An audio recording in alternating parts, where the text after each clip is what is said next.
বাণিজ্য প্রতিমন্ত্রী আহসানুল ইসলাম টিটু বলেছেন, আমি যে কথাটি বলেছি অর্থনীতি চাপের মধ্যে আছে, তার মানে চাপ আর সংকট এক কথা না। চাপে আছে মানে আমাদের যে আমদানি রপ্তানি বাণিজ্য, যেটা একসময় রিজার্ভ 48 বিলিয়নে গিয়েছিল, সেখান থেকে আমাদের রিজার্ভ কমে এসেছে।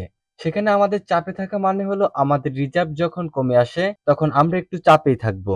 শনিবার ১লা জুন বিকেলে টাঙ্গাইল শহীদ স্মৃতিপুর উদ্যানে জেলা প্রশাসন ও বিসিক জেলা কার্যালয়ের উদ্যোগে ১০ দিনব্যাপী বেসিক উদ্যোক্তা মেলার উদ্বোধনী অনুষ্ঠানে সাংবাদিকদের এক প্রশ্নের জবাবে তিনি এসব কথা বলেন।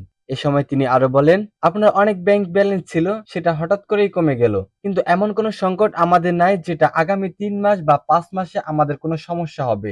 আইএমএফ অনুযায়ী ৩ মাসের আমদানির পরিমাণ রিজার্ভ থাকলেই যথেষ্ট। আমাদের এখনো ৪.৫ মাসের রিজার্ভ আছে। চাপে আছে মানে আমরা বলতে চেষ্টা করেছি, আমাদের আরো বেশি করে যে সকল প্রবাসী ভাইরা রয়েছে তারা যদি বেশি করে রেমিটেন্স পাঠায়, আমাদের রপ্তানি আয় যদি আরেকটু বাড়ে, তাহলে আমরা আস্তে আস্তে চাপ কমাতে পারবো।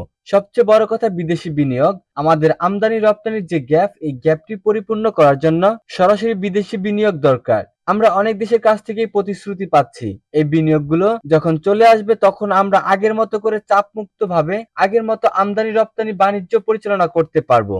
এ সময় প্রতিমন্ত্রী আরো বলেন, বাজার আমাদের নিয়ন্ত্রণে নেই এটা সঠিক নয়। আমরা গত ঈদ থেকে এ পর্যন্ত ভোজ্য তেলের যে মূল্য নির্ধারণ করে দিয়েছিলাম তা কিন্তু স্থিতিশীলই রয়েছে।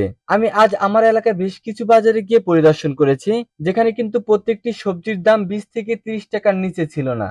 এখানে পেঁয়াজের দামটা একটু বেড়েছে, হোলসেলে 70 থেকে 75 টাকার মধ্যেই যাচ্ছে। তো ওইটা আমরা চেষ্টা করছি ভারত সহ অন্যান্য দেশ থেকে আমদানি করে এটার বাজারটা স্থিতিশীল রাখতে। উদ্বোধনী অনুষ্ঠানে টাঙ্গাইলের জেলা প্রশাসক মোহাম্মদ কায়সারুল ইসলামের সভাপতিত্বে প্রধান অতিথি ছিলেন বাণিজ্য প্রতিমন্ত্রী আহসানুল ইসলাম টিটু।